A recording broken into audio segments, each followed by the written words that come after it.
Topic for the day is logistic and supply chain management. Perhaps given a lot of importance in the syllabus also, and it is a very very integral part of hospital management. So, if you could head any particular department, you are mainly because you are working on purchasing, you are working on operations, and something has to be brought in, and something has to be disposed out. Okay, send it out. So altogether there will be something called moment of good. Movement of good from one point to another point. It could be origin to destination. So it could be inbound or it could be outbound. The good is moving.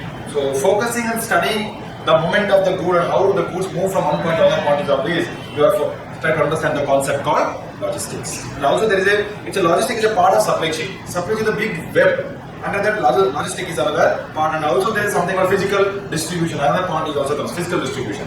Physical distribution focuses more on the outbound, but logistics speaks about the movement of the good from one point to another point. It could be preferably normally it is from origin to destination. Yeah.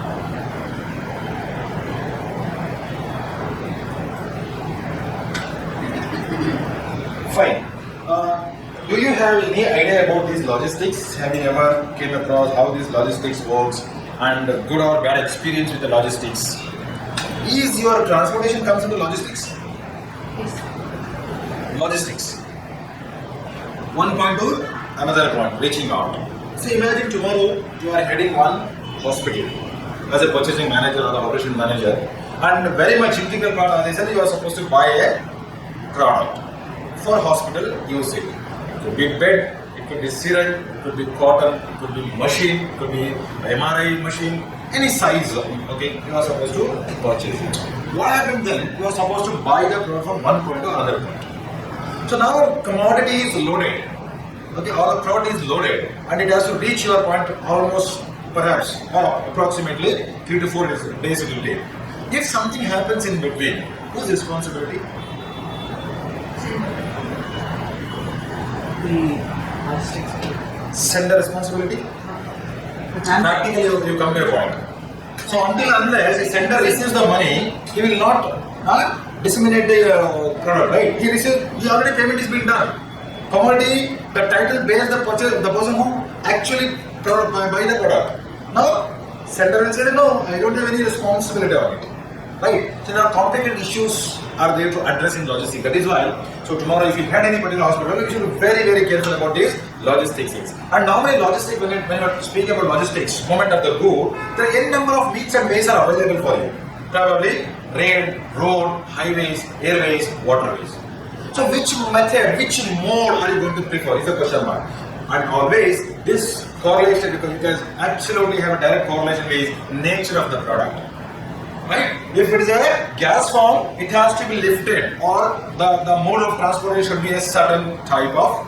If it is a liquid form, it has to be a certain type of. If it is a solid product, the mode of transportation will be a certain type of. Again, there will be, if you zero down, go down deeper, dig deeper into the topic. If it is solid also, there will be something called highway or road, highways, or whether it is a airway or waterway. And again, if it is on the road also, rail or the truck. Getting my point? There are various multiple options are available for you to select one method of what is the logistics, but you should be careful about something called break-even point or BOP. Break-even point you should always kindly bear in your mind. If I am go by this method or the road, what would be my expected cost? If I go by Y method, what would be my kind of possible amount of approximately how much I'm going to spend money on it? So kindly remember, trucks 407 or tracks, or it could be a truck with a single axle, truck with a multiple axle, truck with the capacity of the truck will also be differs.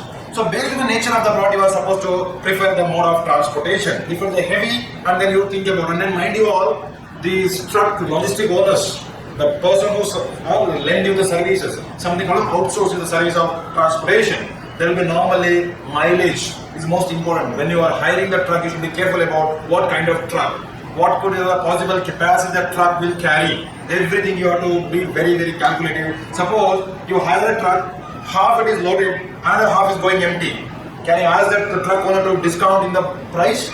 No. So you should be careful about optimally utilize the capacity whatever is available for you so that you can reduce the cost on your operation. So that is why you should be careful about. Logistics is one such very dynamic in the field where you are going to study how exactly the operations takes place in a logistics.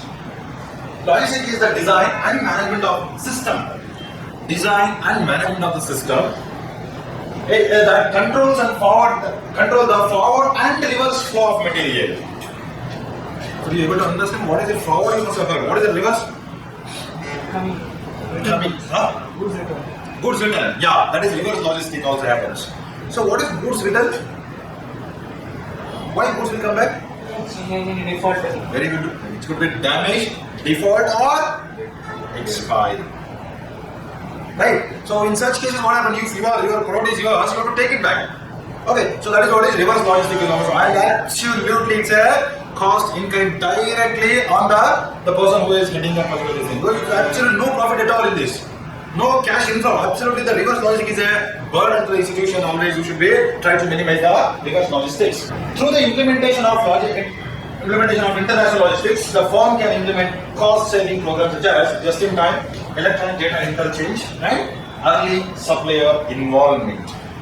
See, one thing also you should always remember is logistics always goes with the international transaction, most of the time. Okay. So domestic normally we call the physical movement of the good we can normally call. When the transaction involves one country to another country or between two countries, the international, that is the transaction is normally called as we will never call a physical distribution, rather we call as a logistic management. Through the implementation of international logistics, forget it. Now we need not to worry about international logistics. We speak about only domestic as well within the hospital. The firm can implement cost-saving programs such as just-in-time. What is just-in-time? As we have already discussed, when the stock is required, you place an order. So you never carry a huge stock at your inventory as you are going to incur carrying cost. So you place an order when there is a requirement of the product, and you also ensure that you place the quantity of the order will be exactly how much is required at present, not for the future required to consider. So that is why follow the just in time. But my question to you all, can every company follow the just in time concept? Pretty tough. Unless you have a standard, well structured, well oiled system of distribution, unless you have, it is pretty tough for you to go for just in time. Yes or no? You have to have a good number of suppliers. You have to have a very well-oiled distribution system. Then only you can plan for just-in-time. And also, technologically, your hospital should be very state-of-art technology should be installed in your hospital. Then only you can go for this. Otherwise, see what happens. There is something called electronic data interchange (EDI). You also must have heard something called Kanban, Kaizen. I don't know whether you have heard of it. It's a technique of Japanese technique of maintaining the quality. So it does what the electronic data change, how is it happens, You heard something of cloud computing, creating cloud, not heard? See nowadays, DBMS you heard, database management system, or DBS, decision supporting DSS, decision supporting system, which normally companies are ERP. ERP you heard, enterprise resource planning. So enterprise resource planning means what So if you are hospital, from Gundupin till whatever the costliest thing you are having in your hospital will be installed or stored in the ERP, enterprise resource planning.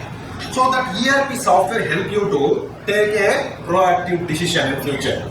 It could be an employee step in, what time he stepped in, what time he stepped out. Is there any problem in the organization? How many patients are there? How many beds are there? How many needles are there? How many syringes are there? Everything will be stored on ERP. Enterprise resource planning. Likewise, this EDA is a little outdated version of it. EDA does what So inventory, the level of inventory, the entire your warehouse is computer enabled, where the message will electronic data interchange. So the stock level of the particular X item will be the main server will get the message from the warehouse, and the main server automatically releases the work order to the supplier, where you reduce the middleman or the human intervention in between the order making process. So that is how electronically data will be transformed to the supplier, and supplier automatically gets the message from the buyer, and then he supply the product. And sometimes without the notice of the operation manager, it will get receive the stock also. So that is called the electronic data interchange, where what happens, significant amount of waste or the idle time you can reduce. See, otherwise what happens, you as a has to go there, check the stock, and you understand how stock reach the buffer stock level, then you come back and place an order. Hectic. It takes a lot of time. You are wasting that. Instead, what you do? Electronic data interchange. See, Kanban is one such technique I tell you all generally. Imagine this is a rack. So product is stored till here.